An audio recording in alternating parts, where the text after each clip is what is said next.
A widower. Gabriel Reyes raised his daughter Vivian with hard work and a promise to his late wife to protect her at all costs. On Vivian's wedding day, her fiancé Jasper publicly humiliated him by pulling out a chair so that he fell in front of the crowd. Before we start the story, leave a comment telling us which city you're watching from. And at the end, don't forget to rate this story from 0 to 10.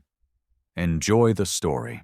I wouldn't lean too hard on that chair, old man, the voice cut through the hum of conversation. Before I could react, the chair I had been lowering myself into vanished from under me. My body slammed against polished marble with a crack so loud the music stuttered into silence. A sharp pain shot up my shoulder, but it was nothing compared to the sting of humiliation that followed. Laughter burst from the guests' tables. Not everyone, but enough. Some tried to stifle it behind champagne glasses. Others chuckled openly, as though my pain was a punchline. And then his words followed sharp, deliberate, cruel. "Your place," he sneered, standing over me with smug satisfaction as on the floor. That was Jasper Hale, my daughter's groom. For a moment all I could hear was the roar in my ears and the throb in my shoulder. At 58 years old, my body had endured worse, from battlefields to factory floors, but nothing had prepared me for this being turned into a spectacle at my daughter's wedding. I didn't shout. I didn't curse. I just lay there, one hand braced against the cold marble, the other gripping the edge of the tablecloth to pull myself upright. Every muscle screamed, but I rose slowly, deliberately, the way a man does when life has tried to put him down too many times, and he refuses to stay there. The laughter choked off in guilty throats. Guests shifted in their seats, embarrassed now, not for me, but for themselves for having laughed when cruelty disguised itself as humor. Across the aisle, I saw my daughter Vivian. Her hand flew to her mouth, bouquet tilting roses, spilling petals across the floor. Her face drained of color, eyes wide in disbelief. She had dreamed of this day since she was a little girl, dreamed of a future with a man who now stood above me, smug and satisfied, after publicly shaming her father. Our eyes locked. In hers I saw the war love tangled with shame, hope colliding with reality. I gave her the smallest nod, steady and calm, because she needed to see something stronger than anger. She needed to see the father who had raised her alone, who had fought every storm life hurled our way without letting the world crush her spirit. Jasper didn't look at her. He was still reveling in his little victory. He leaned toward his groomsmen, whispering something that drew nervous laughter. His lips curled in disdain, as though proving his superiority had been his true vow that day. And then the sound of boots, not polished dress shoes gliding across marble, not the careful steps of waiters weaving between tables. Boots, heavy, deliberate, each step echoing through the stunned silence. The groom's father had arrived late. His suit was expensive, his tie a little crooked, but his posture gave him away before anything else did, shoulders squared, eyes scanning sharp and steady. Years of command hadn't left him. When his gaze found me, he froze mid-step. His face went pale, his lips parted, and with a voice that cracked through the air like a gunshot, he whispered, "Sir, is that you?" The laughter died completely. Heads turned. The string quartet lowered their bows, confusion replacing melody. Guests leaned forward, breath held. I didn't answer. I brushed off my jacket, straightened what dignity I could gather, and walked to the chair that had been ripped from under me. I set it upright with a loud scrape, and sat not looking at Jasper, but at Vivian. Her eyes glistened with tears, searching for answers she didn't yet have. Behind her, her new father-in-law stared at me with a mixture of shock and reverence, as if he had seen a ghost rise from the dead, because in a way he had.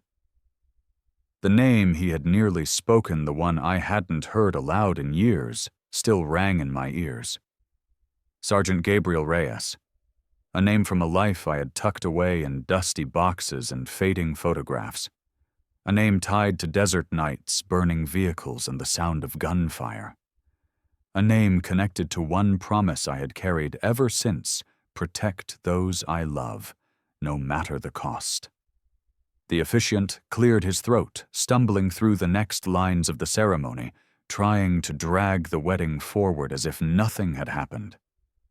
People shifted in their seats, eager to pretend the crack of bone against marble hadn't shattered the illusion of joy. But it had. Nothing was the same after that chair, after that whisper.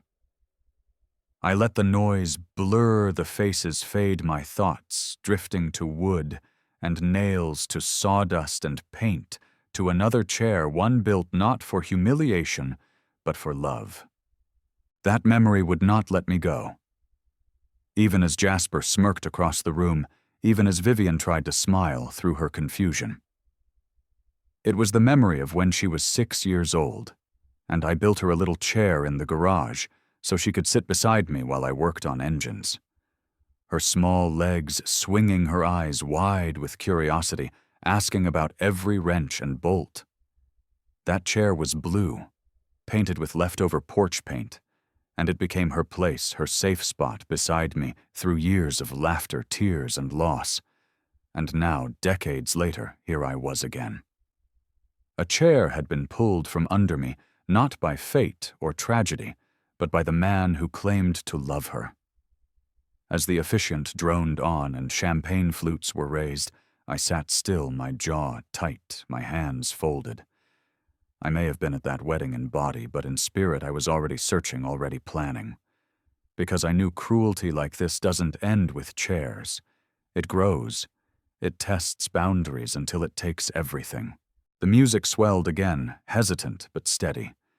Jasper basked in his false victory, thinking he had proved me small. But I knew something he didn't. Justice sometimes begins with a single chair, and I had no intention of staying on the floor. After the vows were spoken and the music returned, I slipped away. A man learns after nearly 6 decades how to disappear, even when people are staring right at him. I moved past the champagne fountains through the rose-covered archway until the chatter dulled behind me. By the time I reached the street, the chill of late spring hit my face like a second wake-up call. My shoulder throbbed from the fall, but the ache was nothing compared to the fire gnawing at my chest. Humiliation does that. It burns hotter than pain. I flexed my fingers, wincing at the stiffness. My hands, swollen and scarred, told more of my life story than my face ever could. I slid into the cab of my old pickup and let the quiet settle around me. Not the quiet of that reception hall, heavy with judgment, but the kind of quiet that lets a man think. I rested my palms on the steering wheel and stared at them. Hands don't lie. Faces can. A man can smile while he schemes, but hands are honest. My fingers were crooked from years of twisting, bolts, knuckles swollen from cold mornings when steel bit back.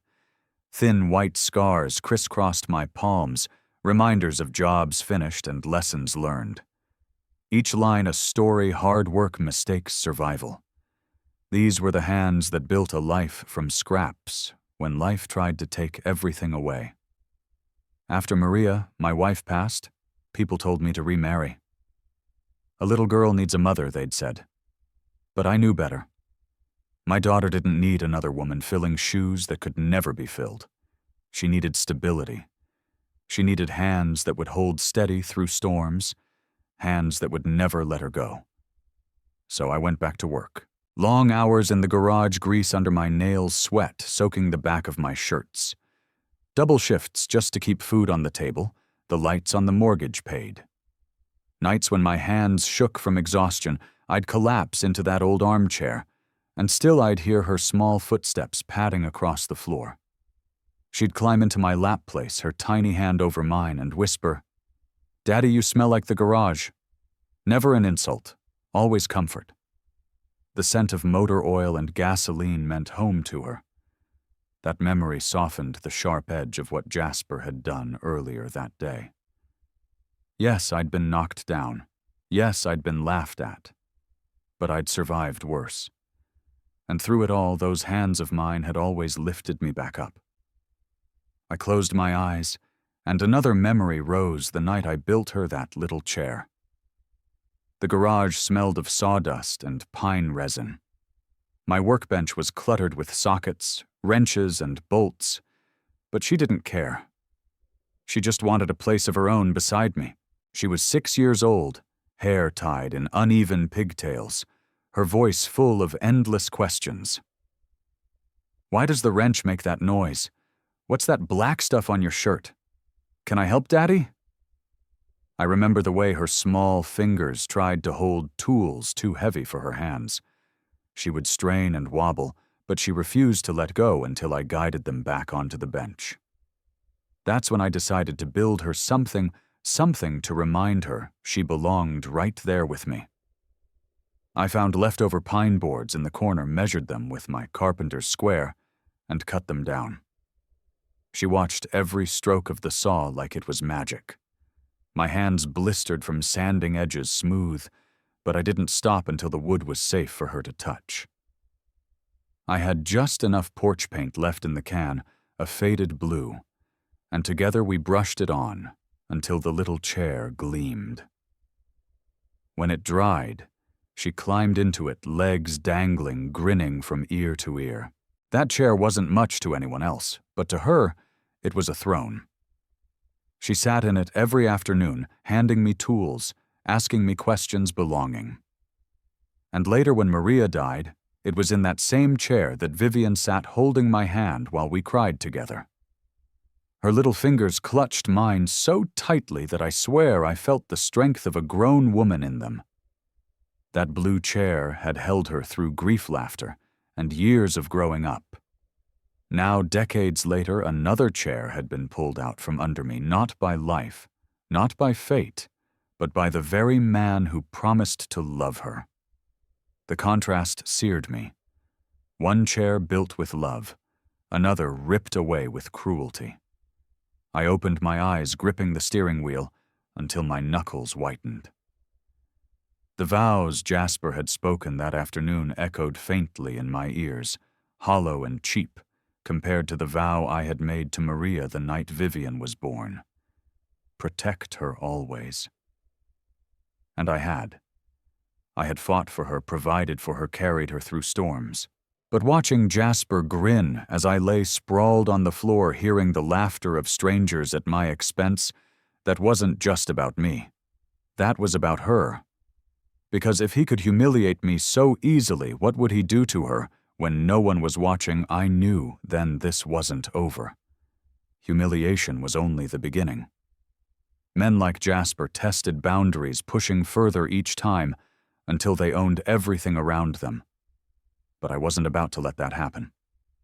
The next morning, I went back to the garage, not because I had to work, but because it was the only place left that felt like mine.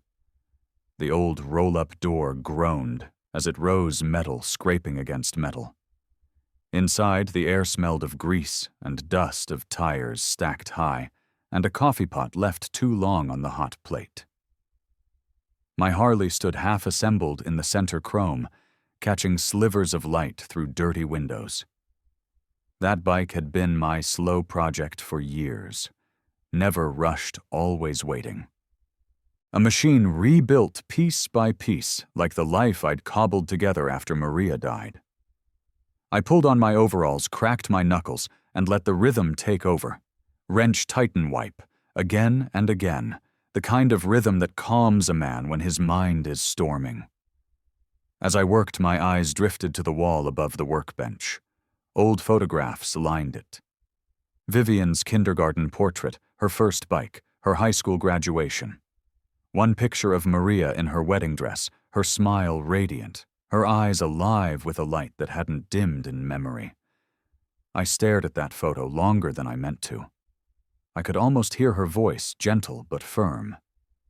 "Gabe, don't let pride make you reckless. But don't let fear make you small either.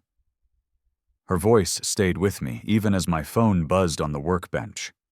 I picked it up reluctantly. It wasn't from Vivian. It was a tagged photo from someone I barely knew. Jasper grinning in a suit that probably cost more than my truck. The caption read, "She's perfect, sweet, trusting." And her father, just a simple man. Simple man. The words cut sharper than any fall. I stared at them until they blurred, then set the phone down, gently resisting the urge to crush it in my fist. I breathed slowly, letting the sting turn into something else. Not rage. Not despair.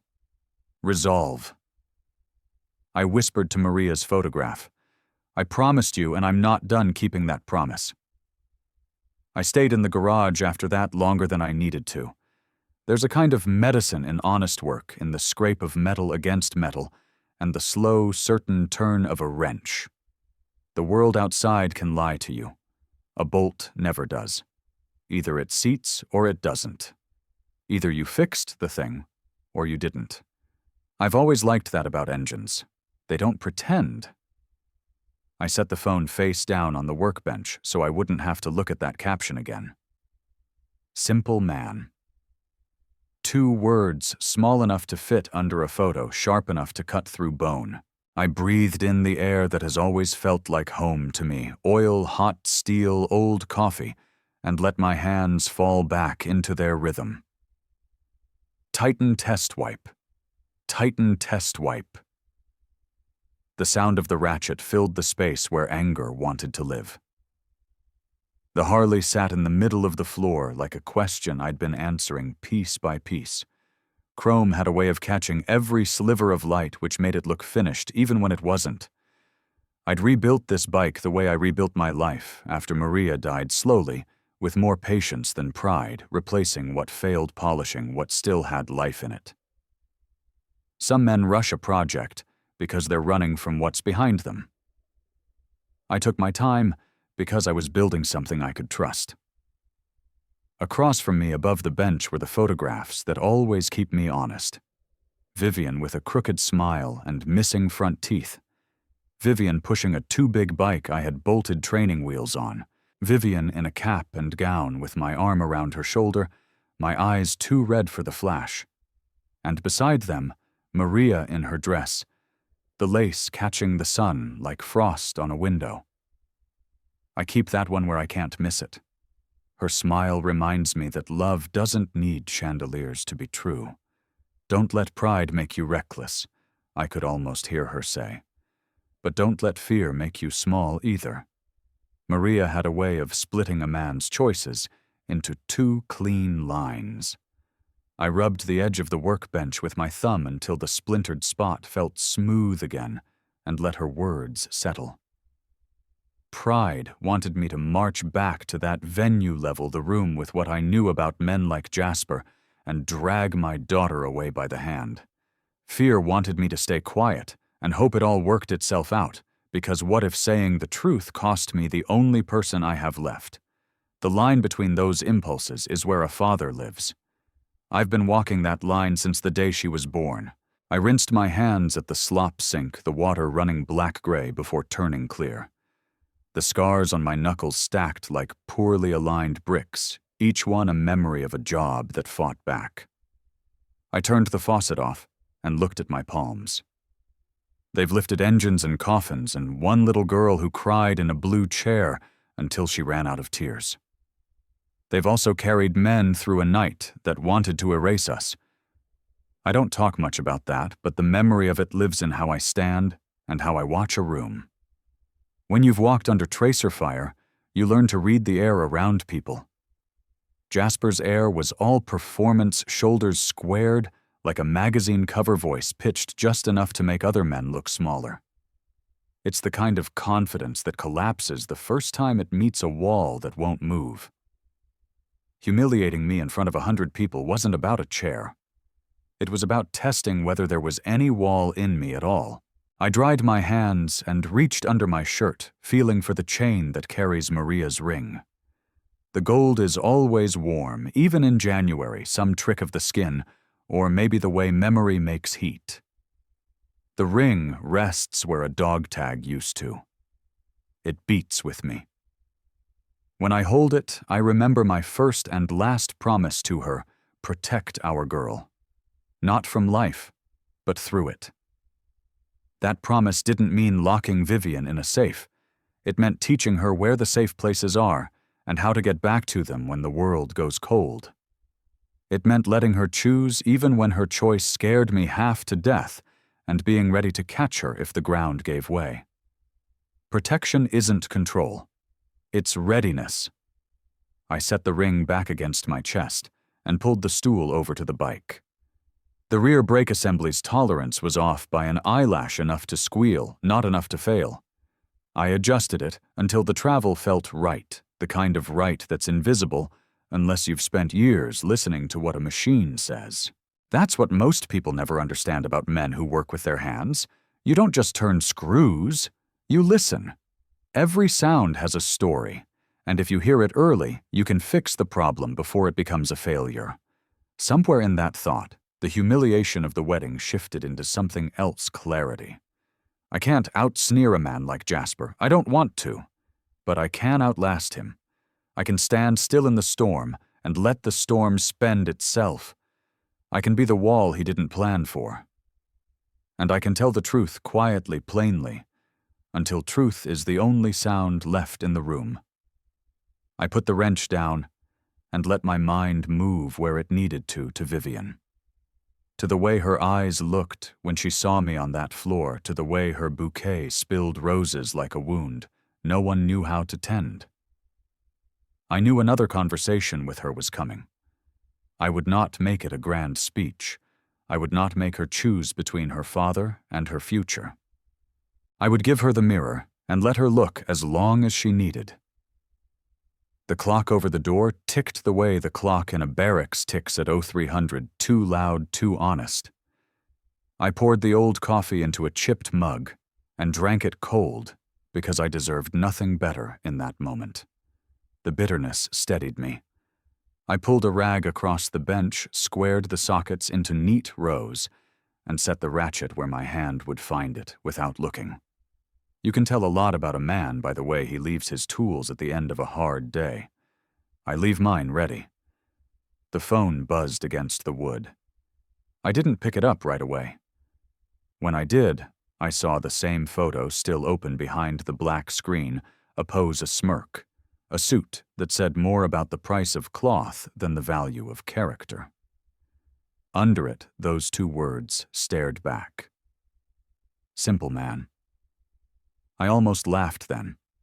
Not because it was funny, but because it was accidentally true. Simple isn't the insult he thinks it is. Engines are simple. Promises are simple. Dignity is simple. It's pride that's complicated fear, that's complicated lies that are complicated enough to need chandeliers and imported wine to sell them. I locked the phone and set it face down again. Light shifted across the concrete as the sun took its time moving past the filthy garage windows. Dust hung in the beams like slow snow. I rolled my shoulders, let the ache in my back settle into something I could work through, and checked the torque on the axle nut, because there's always one last thing worth checking. I could hear Brooklyn outside if I wanted to, the slap of a basketball a block away, a dog complaining at a pigeon on a fence. Mrs. Rodriguez's radio tuned to a station that plays yesterday's songs as if they were new. Honest sounds. My neighborhood doesn't pretend either. It knows what it is and is unashamed. I wiped my hands again, slower this time, thinking about the next step. I wouldn't storm any castles. I wouldn't trade insult for insult. I would do what I've always done, show up, tell the truth, and keep my word. A plan doesn't need to be fancy to be good. It needs to be faithful. I reached for the chain again, not to pray exactly, but to steady myself in the direction I'd already chosen when the roll-up door rattled in its track. Not the wind. Footsteps on concrete followed a confident click-click that didn't belong to any of the guys who come by for brake jobs and oil changes. Dad, a voice called bright, even when it's tired, familiar enough to reset my heartbeat. I turned toward the doorway, wiping my palms on a rag I hadn't realized I was still holding. "I'm here, Princess," I said. And then Vivian stepped into the light. Vivian crossed the threshold the same way she had since she was a little girl, without knocking, without hesitation, like the garage was just another room in her own house. Her heels clicked against the concrete, sharp against the silence. And for a moment I saw her, at 6 years old, again, dragging her little blue chair across the floor so she could sit beside me. But she wasn't 6 anymore. She was a grown woman, her hair tied neatly back from work, her coat folded over one arm, her eyes glowing but tired. When she saw me, she smiled, though the smile was softer than usual, as if she wasn't sure it was allowed. She walked quickly and hugged me, perfume clinging faintly to her clothes. That perfume Maria used to wear it too. For a heartbeat, it felt like my wife was standing in the room with us. I held Vivian tighter than I meant to. "You missed most of the reception last night," she said when she finally pulled back. Her voice was quiet, careful. People noticed. "Crowds aren't for me," I answered, shrugging as though it meant nothing. She searched my face the way she always does when she suspects I'm holding something back. "You're not angry, are you?" I shook my head. "I've been through worse." Her lips pressed into a thin line, and I could see it, the war in her chest. She wanted to believe what she saw at the wedding had been a mistake. She wanted to believe Jasper was nervous that his cruelty was an accident, but I had raised her too long for her to hide that doubt from me. "He's nervous," she whispered, almost like she was trying to convince herself. "Jasper doesn't always know how to handle pressure." I set the rag down and placed both my hands on her shoulders, gentle but steady. "Vivian," I said. Was he nervous or was he testing us? Her eyes widened, and for the first time I saw the words land deep. I didn't push further. I didn't need to. A seed of doubt doesn't need watering if it's planted in the right soil. Silence stretched between us, the hum of the old refrigerator in the corner filling it.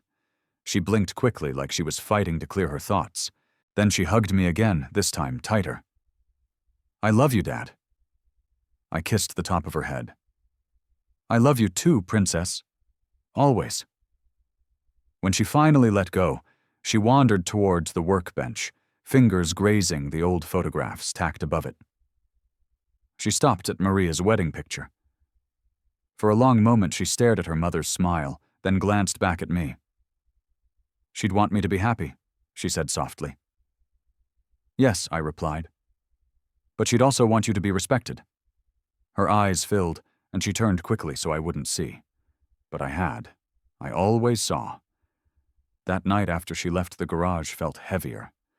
The Harley glinted under the dim light like a sentinel waiting for orders. My hands trembled not from weakness but from the weight of what lay ahead. These hands had carried me through war, through loss, through decades of labor. Now they would have to carry me through something harder, protecting my daughter from a man who thought respect was a game you play with money. I cleaned my tools one by one, setting them neatly in their places. Order has always been my answer to chaos. The old clock ticked steadily, reminding me of the time slipping away. I looked at Maria's photograph again. "Whatever comes," I whispered, "I'll keep my promise." The next morning, Vivian called. Her voice was brighter than the night before, but I could hear the weight under it.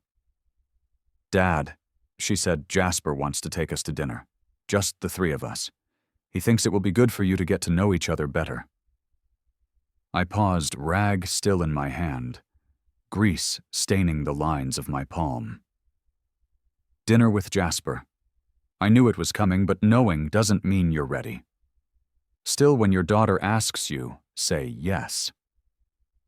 That evening, I pulled my only suit from the closet, the navy blue one I had worn to Vivian's college graduation. I ironed it, carefully pressing each seam like it mattered because it did. The tie was a little outdated, but clean. That was enough. On the subway ride into Manhattan, I caught my reflection in the window. Gray had overtaken the brown in my hair. My face was lined and weathered, carrying years of sun strain and grease. My hands, resting on my knees, looked out of place among the cufflinks and manicured nails around me. By the time I reached the restaurant, the Golden Fork, its glass facade glowing against the city night, it looked more like a cathedral than a place to eat.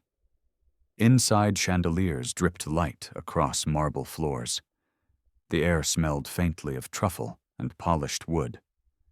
Voices hushed themselves careful, the kind of voices that spoke the language of money. Vivian waved me over from a corner booth. She was radiant, her smile wide enough to calm the storm in my chest. Beside her, Jasper didn't rise until the very last second, his hand extended limp and cold. "Mr. Reyes," he said flatly. I nodded. "Jasper." Vivian squeezed my hand as I sat. Her eyes sparkled, but there was worry beneath them, like she was watching two storms approach each other on the horizon. And the dinner began. Jasper didn't waste time pretending the evening was about anything but control. The waiter approached with menus. Jasper sent him away with a flick of 2 fingers. "Wine first," he said, already pointing to a label on the cart. "The 2009 Bordeaux. Bottle service." No glance at me. "No, what do you prefer?" It was the kind of small decision men make loudly when they want to prove they're used to deciding for everyone. The bottle arrived with ceremony foil, trimmed cork eased a taste poured. He swirled, sniffed, nodded. Acceptable. Vivian's smile faltered for half a heartbeat, then she rescued it, turning to me. "Dad rebuilt his motorcycle from scratch," she said brightly, like a host tossing a lifeline across a table. "He can take anything apart and make it run better than new." Jasper's eyes slid toward me, then down to his watch as if he were calculating depreciation. "You work with your hands," he said, a statement, not a question. "I'm a mechanic," I replied. "I fix what's broken. How refreshing." His mouth smiled, his eyes didn't. "I'm in portfolio management. High-stakes investments. Different world, I suppose. Different doesn't mean better," I said, calm as a level bubble. The waiter returned with menus, plates sketched in adjectives, portions described like rare birds that might bolt if you read too quickly. Jasper ordered for himself, and without asking for Vivian. "She loves the sea bass," he told the waiter, as if he had discovered this preference personally and not heard it once at some gallery opening. I ordered the simplest thing on the page and a glass of water. At first the talk was polite. Whether the venue some acquaintance who had moved upstate to find space for their sculptures. But cruelty likes to put on its jacket slowly. It started as a draft, barely felt, then moved beneath the tablecloth, lifting the corners of everything. "Vivian tells me you're in Brooklyn," he said, testing the word, like it might stain. "So authentic. Very working class. I imagine the sense of community compensates for the limitations." What limitations, I asked, even though I already knew his answer. "Oh, nothing specific," he said, cheerful as a surgeon. "Only that after you acclimate to certain standards, it becomes difficult to appreciate simpler pleasures. Generational thing, I suppose." Vivian's napkin fluttered as she adjusted it, a nervous tell I remembered from her spelling bees. "Dad appreciates nice things, too." "Of course he does," Jasper said, cutting her off with a gentle pat of tone. "We all do. Different perspectives, that's all.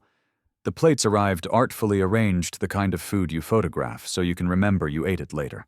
I cut into mine, slowly chewing with care. My appetite wasn't the point of the evening. "Tell me," Jasper went on, "what do you consider your greatest achievement?" He said it lightly, but the question gleamed with a thin edge. Pride would be mocked, humility would be measured and found small. "Raising Vivian," I answered. "Admirable," he said, nodding as though I'd read the answer key. "Single parenthood must have been challenging, limited resources and all that. No wonder she appreciates having someone who can provide properly for her future. Vivian's glass paused midway to her lips. Color left her cheeks, then returned a tide, trying to decide where to land. "Jasper," she said softly. "What?" he replied, still smiling. "I'm acknowledging your father's sacrifices. And he's done. Now she deserves the finer things." I set my fork down and laid my palms flat on the linen. "She deserves respect," I said. "Respect?" He raised an eyebrow. I thought I was being quite respectful. "After all, I'm allowing you to maintain tradition." Allowing the word left my mouth before I could swallow it. He leaned back, fingers steepled in a pose he'd learned from a magazine.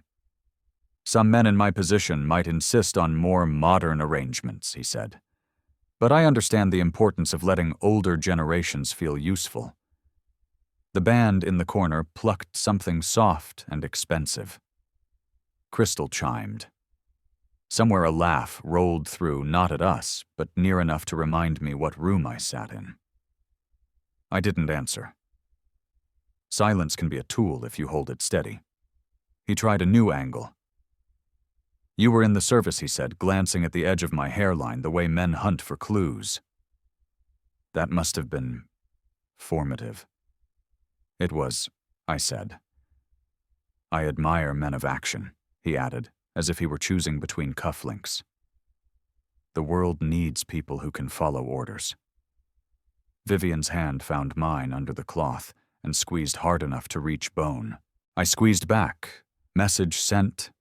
Received. Understood. The waiter reappeared with a leather folder and placed it by Jasper's elbow, discreet as a shadow. Jasper opened it, lifted his eyebrows in theatrically pleasant surprise, then slid it across the table toward me. "Tradition," he said lightly. "The bride's father pays." The number stared up from the paper, $347 before tip. A week's groceries, 2 months of electric bills if you watch your usage, a set of tires if you buy smart. I could feel Vivian's grip tighten. I could hear the apology she didn't know how to form. "That's not necessary," she started. "Nonsense," he cut in, still smiling, still careful.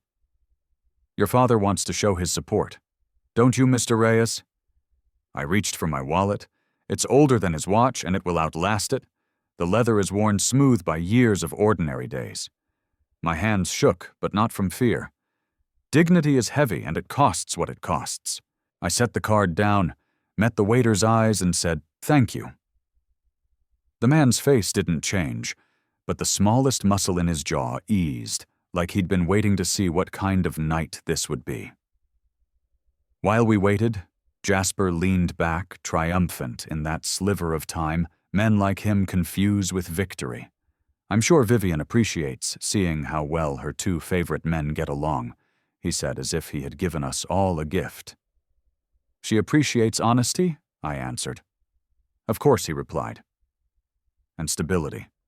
He let the word rest on the table the way others lay down cards. The receipt came. I tipped, as I always tip fairly, even when it stings, because the waiter had done nothing to me and everything for us. I signed carefully. Every letter legible. That's a small stubbornness of mine. Names should be written so people can read them. I stood. The chair legs whispered against the marble. "Thank you for dinner," I said to Jasper, and meant it in the narrowest possible way. "Princess," I said to my daughter, and meant it entirely.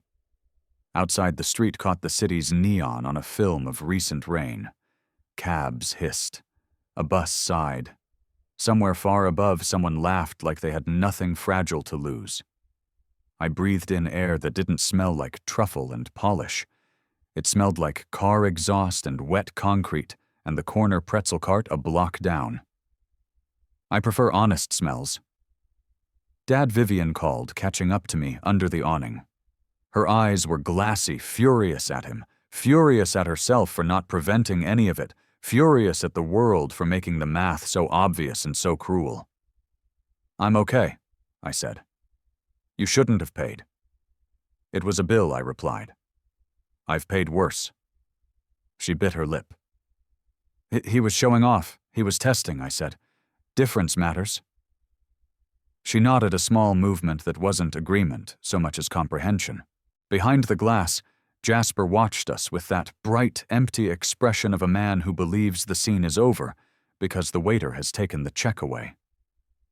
I touched the chain beneath my shirt, felt the ring warm against my chest. Protect her through the storm, Maria had said without words. I looked at my daughter and knew the weather was changing. I'll see you tomorrow, I told her. Get home safe. She hugged me, quick and fierce, then turned back inside. I stepped into the night, let the wind cut my suit, and walked toward the subway. Every step scraped something clean inside me. Humiliation had burned off, leaving metal underneath. Men like Jasper think a chair and a check are power. They forget some of us have learned to stand without either. The platform smelled of brake dust and stories. The train roared and doors opened, and I took a spot by the window, watching the city fold itself into streaks. In the glass, I saw the same man who had walked into the restaurant, older, yes. Tired, yes, but unbent. A simple man, maybe. The kind who knows exactly which bolts to tighten and which to leave alone. I rode back to Brooklyn with my hands quiet at last, ready for what the next day would ask of them. 3 nights after that dinner, I was just settling into my chair at home when the pounding started. Not a knock, not a polite rap. A pounding like fists determined to break the doorframe if the hinges didn't give first. I froze, listening. My block in Brooklyn doesn't do unannounced visits at 10 o'clock at night. My first thought was trouble. My second was Jasper. The porch light snapped on, triggered by the motion sensor. Through the frosted glass, I saw a tall figure in a tailored coat, his hair immaculate, his jaw clenched. His face wasn't polished with charm this time. It was twisted raw, as if the mask had cracked, and the ugliness underneath had finally clawed free. I opened the door slowly. He didn't wait for an invitation. He shoved past me, the smell of expensive cologne, mixed with city smoke trailing behind him. His shoes struck the hardwood like gunfire, too loud for the silence of my house.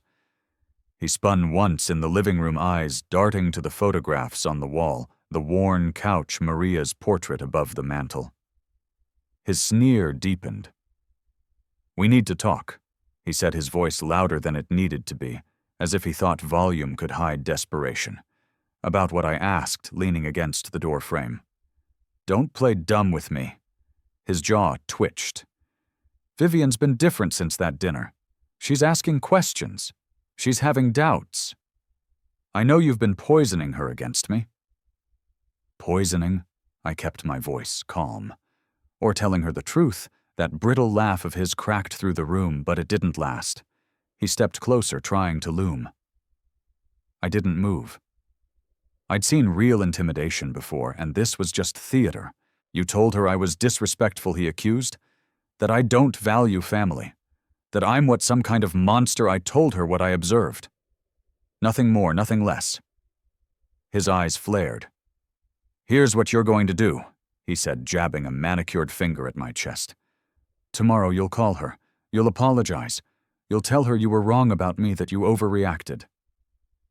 I held his gaze steady. Or what? For a second silence. Then his face flushed red, his polished voice cracking like cheap plaster. "Or you'll find out what it's like to lose her permanently." The words hung heavier than the threat itself. They didn't sound like control. They sounded like fear dressed up in arrogance. I studied him, letting the quiet work on him more than my words could. "Young man," I said finally, my voice low. "I think you're forgetting yourself." His hand shot into his pocket. For half a breath, I thought he'd gone mad, but it was only his phone. He waved it at me like a weapon. "One call, one text.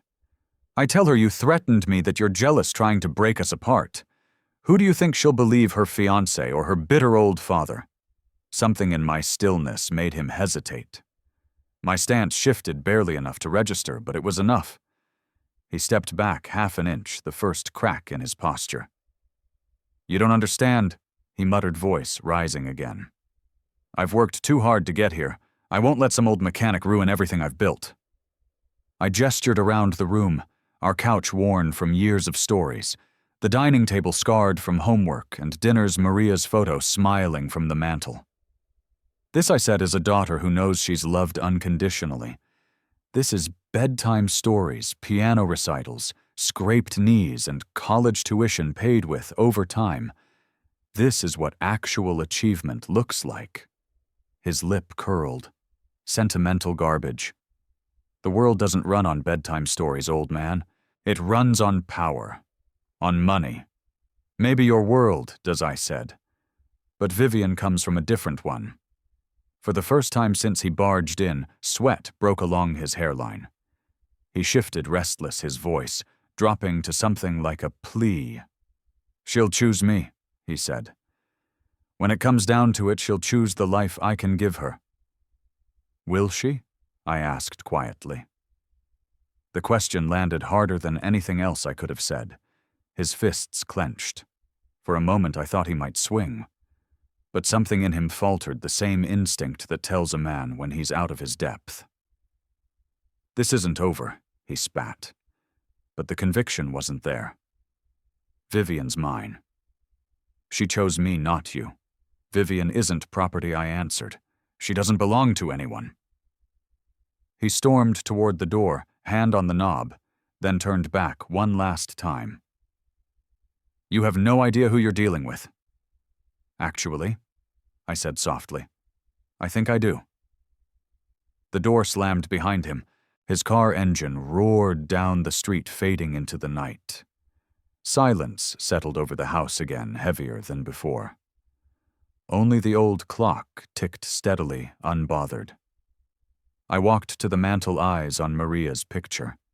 I touched the chain under my shirt and pulled her ring into the open, warm against my palm. Maria, I whispered. I promised. And for the first time since the wedding, I felt the battle line drawn clean in front of me. I didn't sleep the night Jasper pounded on my door. Threats have a way of echoing through a house long after the man who made them has driven away. I lay there listening to the old fan spin circles on the ceiling, thinking about Vivian walking into a trap with her eyes open because she wanted to believe the view on the other side would be worth it. By morning I knew what I had to do, not forbid, not force. Hold up the mirror and let her look. Her building rose out of the street like a glass blade. The doorman knew me by now and offered a nod that carried more sympathy than words. Elevators in places like that don't creak. They hum like secrets. When the doors slid open, Vivian was already there, hand on the knob, as if she'd been listening for my footsteps in the hallway. Dad, she said, and her smile came quick but fragile, like glass catching morning light. She stepped aside, and I walked in. The apartment was perfect in the way a magazine spread is perfect: wide windows, thin furniture with edges too clean for elbows, art hung at measured heights. No clutter, no stack of mail held down by a salt shaker, no lopsided mug with a chipped lip because it pours just right. It was beautiful, and it made me miss the scuff on my dining chair where Vivian kicked her heels during spelling practice. We sat on a sofa that seemed designed for photographs, more than conversation. She tucked her legs beneath her the way she had done since she was a little girl, trying to make herself smaller when the world felt too big. You look tired, she said. I've been worse. She folded her hands, then unfolded them, then smoothed the cushion as if she could iron her thoughts into shape. Jasper says you don't understand him. Maybe I don't, I said. Maybe he doesn't either. Her breath caught the smallest hitch. She stared out at the skyline as if the city might offer a second opinion. He was nervous at dinner, she tried. You know he doesn't always. land things the right way. Was he nervous, I asked, keeping my voice even? Or was he testing what you and I would swallow? The room went quiet in a way apartments that high rarely do. Even the city paused. She didn't answer right away. Instead, she reached for a throw pillow and hugged it to her chest like a lifeboat in calm water. There was a moment last week, she said. Finally, voice low. We were with his colleagues, and someone mentioned her husband got laid off. I laughed to be polite because nobody knew what to say, and Jasper leaned in and whispered, "People who lose jobs only have themselves to blame." I told myself he was being insensitive. I told myself he didn't mean it. And now I don't know. She looked at me, and for the first time in months, I saw the little girl who used to climb into my lap when thunder startled her. What if I've been making excuses because I don't want to start over? Then you've been human, I said. Love chooses to see the best. It's a good instinct. It's just not an excuse to ignore the truth standing in front of you. She swallowed, eyes glassy. He can be kind, Dad. He brings flowers. He makes reservations. He plans. He makes me feel like my life is moving forward. Momentum isn't the same as meaning, I said. A train moves forward and still heads the wrong way. She gave a watery laugh that died quickly. Her gaze fell to my hands resting on my knees. She turned one of them over, tracing the ridge of an old scar with her thumb like she was reading Braille. You fixed everything when I was little, she said. Bikes, leaky sinks, school projects I started the night before. Even the blue chair when it wobbled. That chair taught us both something, I said. If one leg is shorter, the whole thing rocks until you level it. Doesn't matter how pretty the paint is. Stability isn't cosmetic. Her face crumpled, then held like a bridge flexing under weight. What if I made a mistake, Dad? Then you learn, I said. Mistakes don't define you. What you do next does. She closed her eyes. When she opened them again, the shine had steadied into something clearer. He said something else, she whispered. After the wedding, when we were alone, he joked that you'd embarrassed yourself because you weren't used to rooms like that. I told him it wasn't funny. He said I was being sentimental. Sentimental is remembering what matters, I said. There's strength in that. She blinked hard. One tear fell, then another, and then she was in my arms the way she had been at 8 and 15, and on the night Mariah died, when neither of us could keep from shaking. I held her and let the quiet do its work. There are times when advice is just noise. Holding someone is an answer language can't reach. I don't want to be ashamed of where I come from, she said into my shoulder. Or of you. You never have to be, I said. And if anyone asks you to be, that's your answer. We sat like that until the city outside remembered itself, and the honking returned. When she pulled back, she wiped her face with the heel of her hand, embarrassed by tears that didn't need apology. What do I do? She asked. You look closely, I said. You pay attention to what he says about people when he thinks it doesn't count. You notice how he treats waiters, doormen, cousins who haven't made partner yet. You listen to whether his plans include your heart, not just your calendar. And you give yourself permission to stop when something important doesn't add up. And if it never adds up, then you walk away before the math ruins you. She nodded the movement, tiny but real. I can't believe he pulled your chair, she whispered, anger finally swimming to the surface. I can't believe I stood there. You didn't stand there, I said gently. You ran to me. Her mouth trembled into a smile that held. I did. I looked around her spotless apartment, the curated shelves, the designer lamp that gave off more status than light. Is this home? I asked quietly. Or is it a showroom? She turned, scanning the room with new eyes. It's pretty, she said then, frowned at her own word. I don't know if it's home. Home is where you can set something down without asking permission, I said. where your feet remember the distance between the couch and the kitchen. In the dark. She laughed for real, then sudden and bright, so somewhere with a lopsided mug. Preferably. The silence that followed wasn't heavy. It was the kind that arrives when a room has aired out. She leaned back, legs tucked underneath again, and stared at the ring on her finger.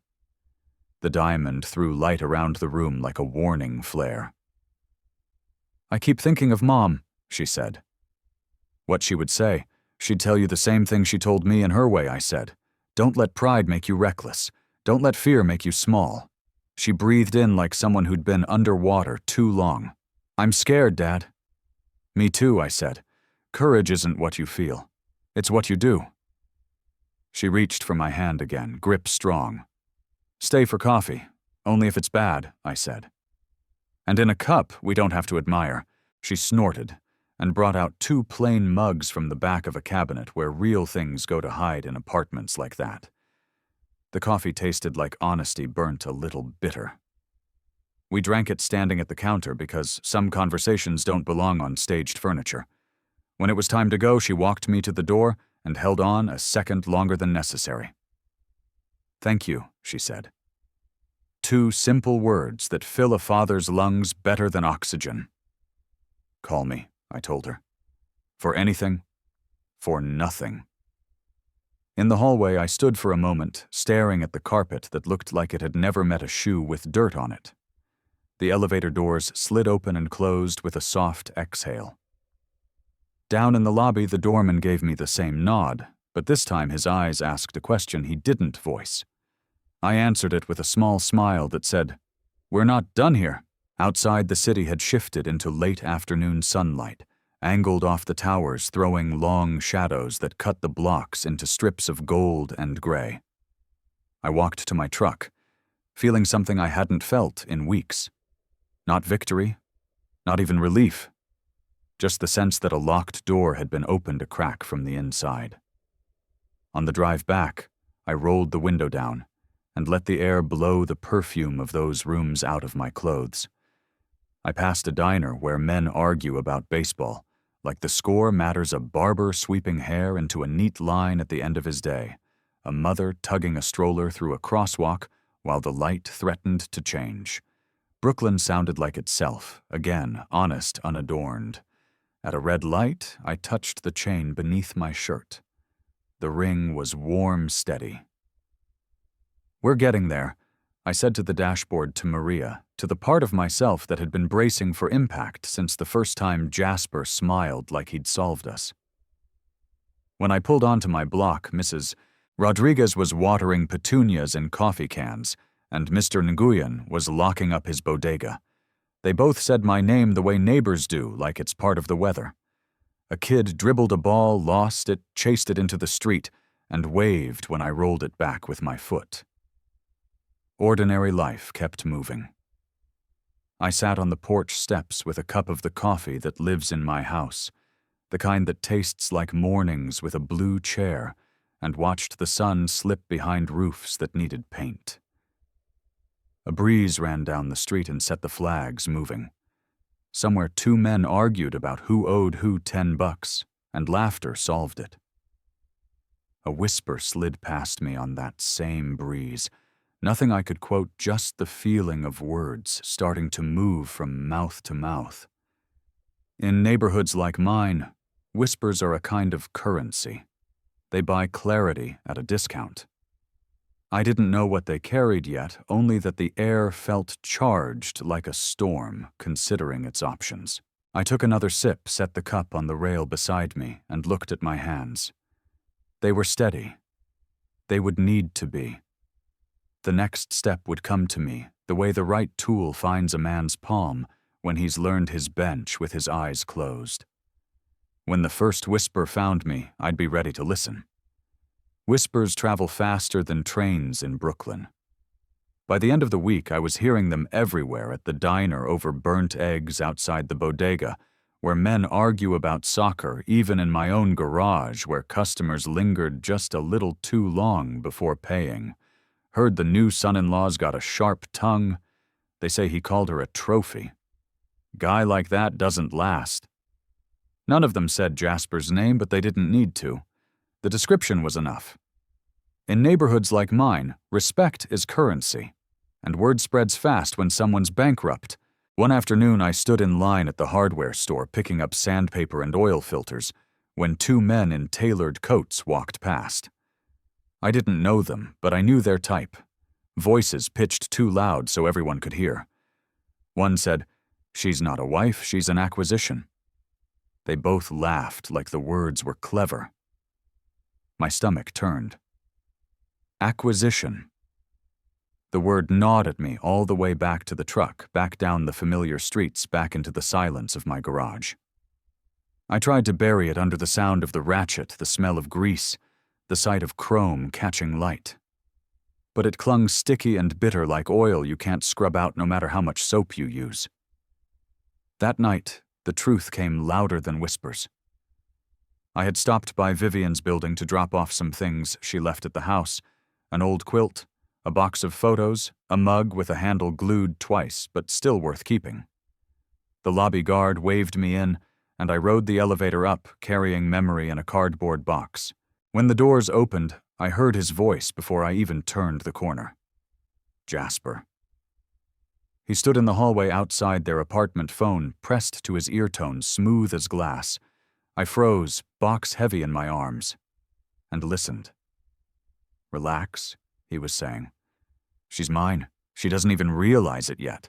The wedding was just step one. You don't walk away from a deal once you've signed the papers. She's an acquisition, nothing more." My grip on the box tightened until the cardboard bent. My blood thudded in my ears. I'd heard arrogance before, but this wasn't arrogance, it was ownership.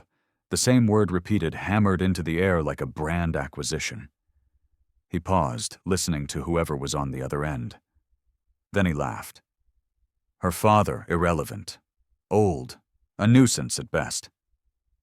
Don't worry, I'll keep him out of the picture. Permanently if I have to. Permanently." The words sliced through me colder than the spring wind in that hallway. He wasn't bluffing. The kind of man who calls love an acquisition doesn't bluff about permanence. I stepped back into the elevator before he turned, before his eyes could catch mine. The doors slid shut, muffling his voice, but not erasing it. The box shook in my hands.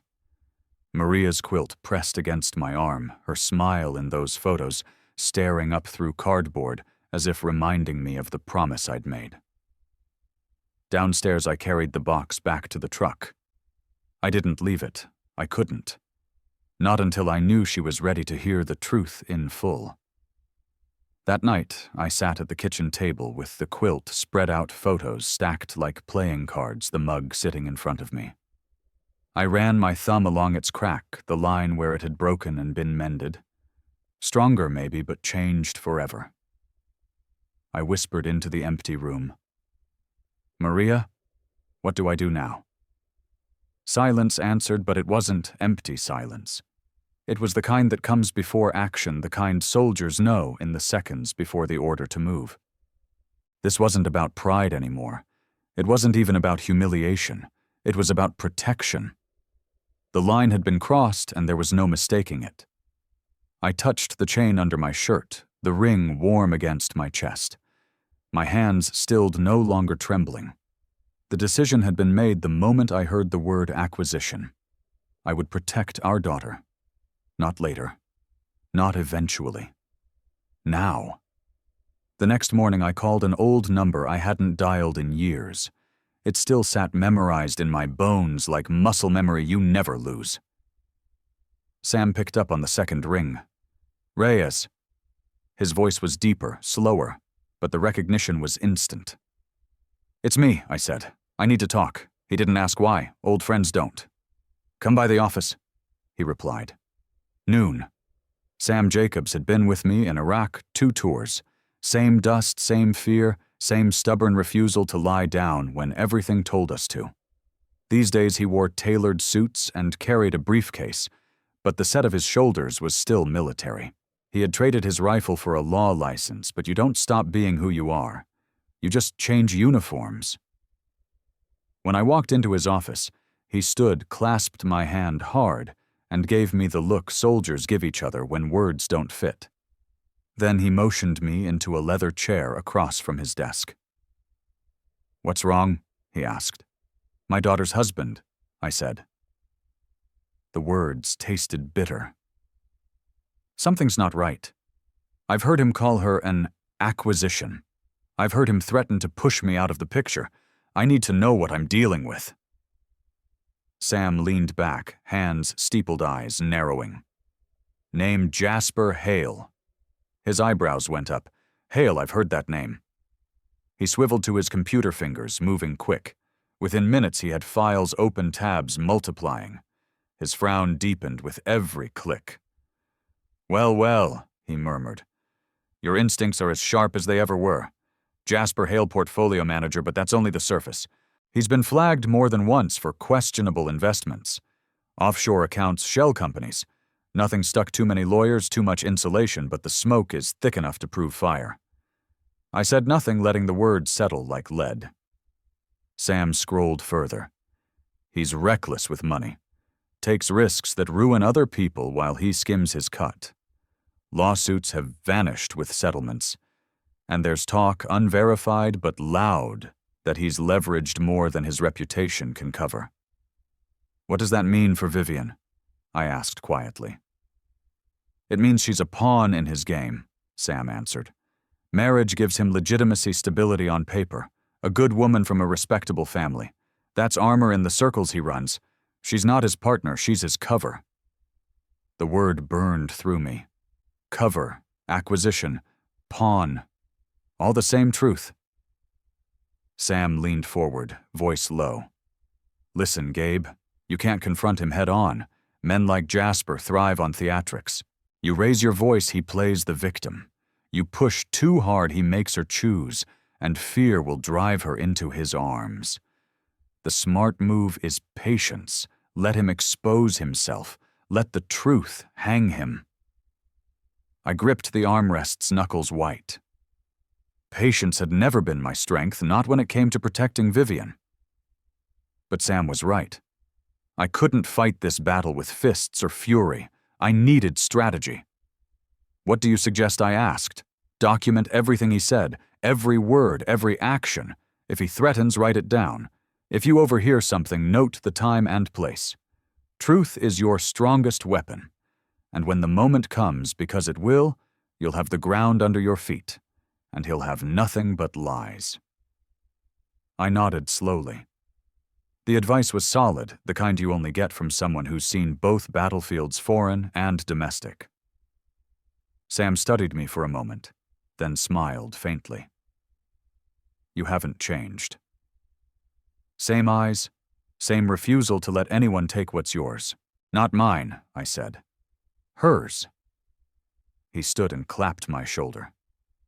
"Then you'll win, because love doesn't lose when it refuses to quit." I left his office with a folder of printouts under my arm and a fire in my chest.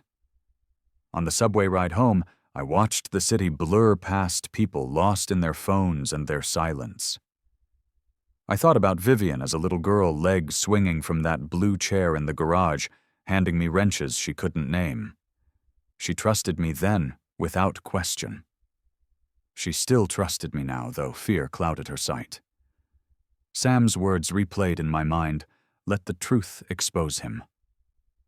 I touched the chain under my shirt, Maria's ring pressing warm against my chest. "Patience," I whispered. "Not retreat. Patience." But patience doesn't mean silence. It means waiting for the right moment to speak. And when that moment came, I would be ready. The call came late on a Thursday night. I had just finished closing the garage, rolling down the heavy door, until it rattled into place when my phone buzzed in my pocket. Dad Vivian's voice cracked the way it did when she was little, and tried to hide tears behind courage. "I'm here," I said quickly. There was a pause, just breathing on the other end. Then a sob she couldn't hold back. "I don't know if I can do this. I don't know if I can marry him." I pressed my back against the cool metal of the garage door, steadying myself. Tell me what happened. He keeps saying things. About you, about me. Her words tumbled over each other. He says you're jealous that you'll always resent him, that if I listen to you, I'll throw my future away. He makes it sound like I have to choose. Dad, I don't want to choose between you and him. You don't? I said firmly. If a man makes you choose between love and respect, he's already told you who he really is. Her silence was heavy. Then she whispered, "What if it's too late? It's never too late to do the right thing," I answered. 2 days later, I got an unexpected visitor. A knock at the door, gentler this time, not Jasper's pounding fists. When I opened it, a woman stood there in a dark wool coat, silver streaks in her hair, eyes sharp but kind. "Mr. Reyes?" she asked. "Yes." "I'm Nancy Hale, Jasper's aunt." I studied her for a moment. Her voice was calm, deliberate, the opposite of her nephew. I stepped aside and motioned her in. She didn't waste time with pleasantries. "I'm not here for him. I'm here for her, for Vivian." I nodded slowly. "Go on." She clasped her hands together, a nervous gesture that didn't fit the strength in her eyes. "Jasper has always been difficult, entitled. My brother spoiled him, gave him everything he wanted without consequence. It made him careless, dangerous, and now he's chasing things he can't control. Like my daughter," I said. "Exactly." She met my gaze, steady. "I've watched him chew through jobs, friends, women. He leaves wreckage everywhere. But Vivian, she's different. She shines. And I don't want to see her broken." Her words carried the weight of long years watching from the sidelines, powerless to stop the train before it derailed. "Why tell me this now?" I asked. "Because she deserves to know she isn't crazy for doubting him," Nancy said. "And because I saw the look in your eyes at the wedding, you're not afraid of him. Most people are, or at least they pretend to be. But you've faced worse. I didn't confirm or deny." My silence was answer enough. Nancy leaned forward, her voice dropping. "He's in over his head financially. Investment's gone bad. He hides it well, but I've heard him scrambling for cash, calling in favors. He sees Vivian as stability, as leverage, not as a partner." Her words hit me like a hammer. The whispers, the overheard phone call, Sam's files, it all connected. Acquisition, cover, stability. To him, Vivian wasn't a wife. She was a shield. I clenched my jaw, forcing myself to stay still. "Thank you for telling me," I said. She nodded. "Just be careful. He lashes out when cornered, but don't let him take her down with him." That night Vivian came by. She looked worn, her eyes rimmed red, her shoulders slumped. I made coffee and set out 2 mugs, chipped but familiar. She wrapped her hands around hers like she was trying to draw warmth straight into her bones. "Dad," she said softly, "I'm scared. I don't know what's real anymore. Fear's natural," I told her, "but listen to it. Fear tells us when something's wrong." She stared into her cup, the steam curling between us. "He tells me I'm lucky, that he can give me everything you couldn't, and I hate myself because part of me wants to believe him. I've worked so hard to build something. What if walking away means losing it all?" I reached across the table, covering her hands with mine. "Princess, nothing worth having comes from being treated like less than you are. You can lose money, you can lose apartments, you can lose rings. But if you lose respect for yourself, for your family, that's when you've lost everything." Her lips trembled, and she bit down to steady them. Tears welled again, but this time she didn't hide them. She let them fall one by one into the coffee she wasn't drinking. "I just wanted love," she whispered. "And you deserve it," I said. "The kind that builds, not breaks. The kind that makes you more yourself, not less." She leaned forward, then burying her face against my shoulder, the way she used to when nightmares chased her down the hall. My arms wrapped around her, automatically strong, certain, unyielding. "You're not alone," I murmured. "Not while I'm breathing." She clung tighter. "I don't know what I'll do yet. But I know this: I don't want to live in a world where you and I can't sit at this table together." That was enough. For now. Later, after she left, I sat in the quiet, the two half-empty mugs still warm on the table. I looked at Maria's picture on the mantel. Her smile seemed sharper tonight, as if she knew the storm was close, but believed we could withstand it. I touched the ring on the chain beneath my shirt. "We're getting through to her," I whispered. "She sees it now. She just needs the courage to act." And I knew when the day came, I'd be there to stand beside her. The morning of the wedding dawned bright, but inside me the sky stayed gray. I drove to the church alone, suit-pressed shoes, polished Maria's ring warm against my chest. Brooklyn looked almost cheerful that day. Kids skipping rope on cracked sidewalks, shopkeepers sweeping their stoops, but I couldn't feel it. The weight in my chest was too heavy. The church itself gleamed. White stone steps, scrubbed, spotless flower arrangements taller than children lining the entrance, a string quartet rehearsing on the lawn. Guests filed in chattering silk dresses, brushing polished shoes. I stood apart watching. My daughter deserved a day as beautiful as she was, but beauty meant nothing if it was built on lies. Inside, the air carried incense and roses. Vivian looked radiant when I saw her in the bridal room. Nervous, yes, but glowing in a way that made my throat tighten. Her dress shimmered like starlight, and for a second she was 6 years old again, twirling in a blue sundress in the garage, asking if she looked pretty. "You look perfect," I whispered. She squeezed my hands. "Stay close. I'm not going anywhere." When the music swelled and we walked down the aisle, I kept my head high. Every step felt like a battlefield march, one I hadn't chosen, but couldn't abandon. At the altar, I handed her hand to Jasper. His grip lingered too long, possessive, his smile too polished. He looked at me like he had already won.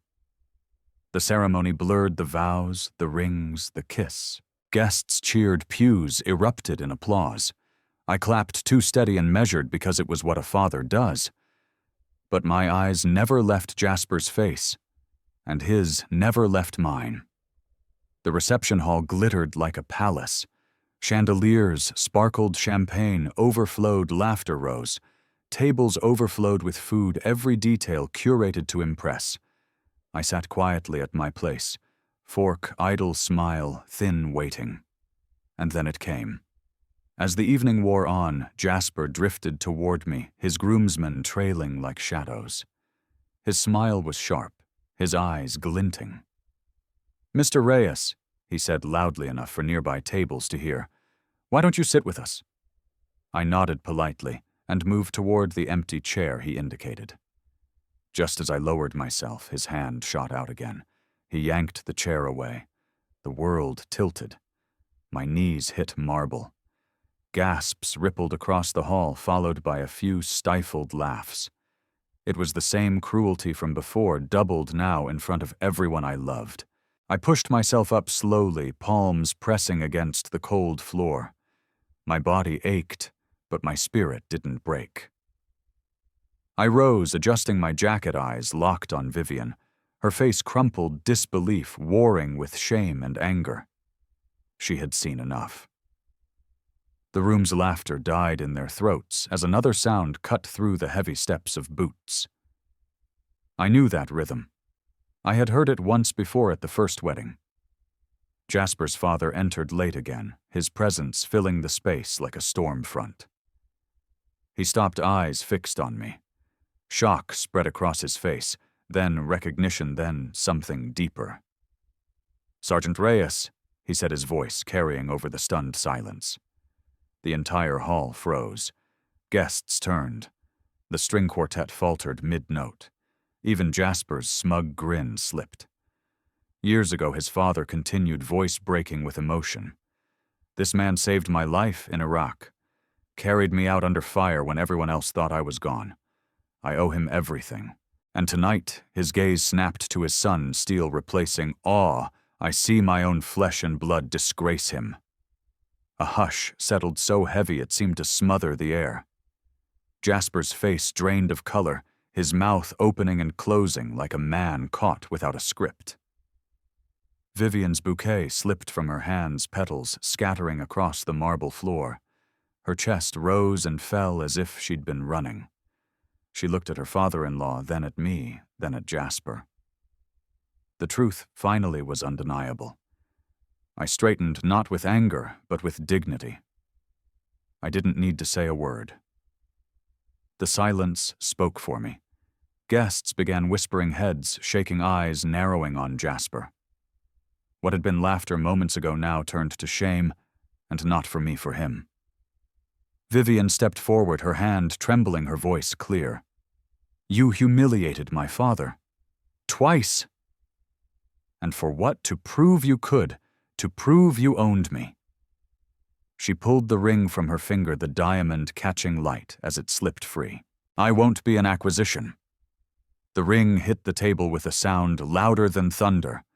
The hall erupted, not in applause, not in chaos, but in a stunned silence that carried more weight than any outcry could.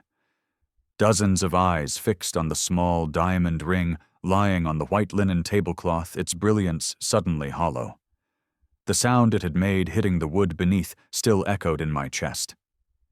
Vivian's shoulders trembled, but her chin lifted.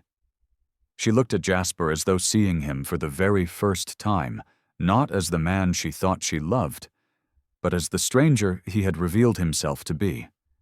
I won't do this, she said, her voice clear, steadying with each word. I won't be owned. I won't be disrespected. And I won't spend my life with a man who humiliates the people I love. Jasper's face twisted, pale with fury. He reached out for her arm, but she stepped back. His hand hung in the air like a threat denied. For the first time, he looked small, shrinking under the weight of his own arrogance. His father rose his chair, scraping back with a sound sharp as judgment. Enough, he thundered, his military voice booming through the cavernous hall. The crowd flinched. Jasper, you shame yourself. You shame this family, and you dare spit on the man who saved my life. You are no son of mine tonight. The words hit harder than any blow. Jasper staggered back, stunned, as though the air itself had turned against him. Murmurs rippled through the guests, some shocked, some nodding, all watching as the golden mask crumbled. I stepped forward, then slow and deliberate.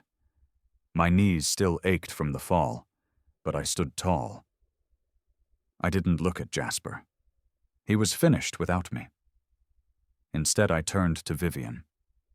She looked at me with tears shining not of shame this time, but of release. Relief. Truth had set her free, and she clung to it with both hands. She moved into my arms, and I held her the way I had held her after scraped knees, after exams, after Maria's funeral, steady, unyielding, safe. The guests shifted their stares, softening, some ashamed they had laughed before, others touched by the moment. But I didn't care about them. All that mattered was the daughter in my arms. Jasper's father approached me slowly, his voice low but thick with gratitude. Sergeant Reyes, he said, I never forgot your face, but I never imagined I would find you again, much less under these circumstances. My life is mine because of you. And now you've saved my granddaughter too. I owe you twice. I shook my head. No debt, I said. Just truth. He gripped my hand anyway, eyes wet. Truth is a rare thing in this world. Tonight you gave it to all of us. Later, after the hall emptied, after the flowers wilted in their vases, and the music died, Vivian and I walked out together into the cool night. Her veil fluttered in the breeze like a banner abandoned her steps, lighter than I had seen in months. "Dad," she said softly, "I'm sorry it took me so long to see." I smiled, weary but proud. We all want to believe in the best of people. That's not weakness, it's hope. But hope without respect isn't love. Now you know the difference. She nodded, slipping her arm through mine as we walked toward the truck. The city lights shimmered ahead, honest and unpretentious like the life waiting for her to reclaim. Back home, I sat in the quiet kitchen, Maria's picture glowing in the lamplight. I touched the chain around my neck, her ring warm against my chest. "Promise kept," I whispered. Vivian joined me barefoot. Her hair let down, her makeup washed away. She looked like herself again, not a bride, not an acquisition, just my daughter. She poured coffee into 2 mugs, chipped but true, and set one in front of me. We sat in silence, drinking slowly. No chandeliers, no fine wine, just the sound of an old clock ticking, the comfort of home, the strength of respect. Finally, she reached across the table, gripping my hand. "What do I do now, Liv?" I said. "Live with dignity, live with courage, build a life where love means respect, not ownership. The rest will follow." Her eyes softened. "And you, I'll be right here," I told her. "Always." To those of you listening to this story, remember this.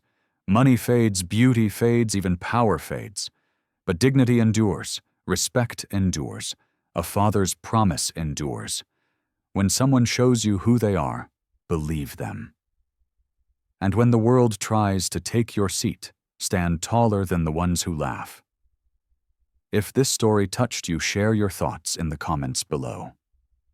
And don't forget to subscribe, because stories like these remind us that the simplest truths are the ones worth holding on to.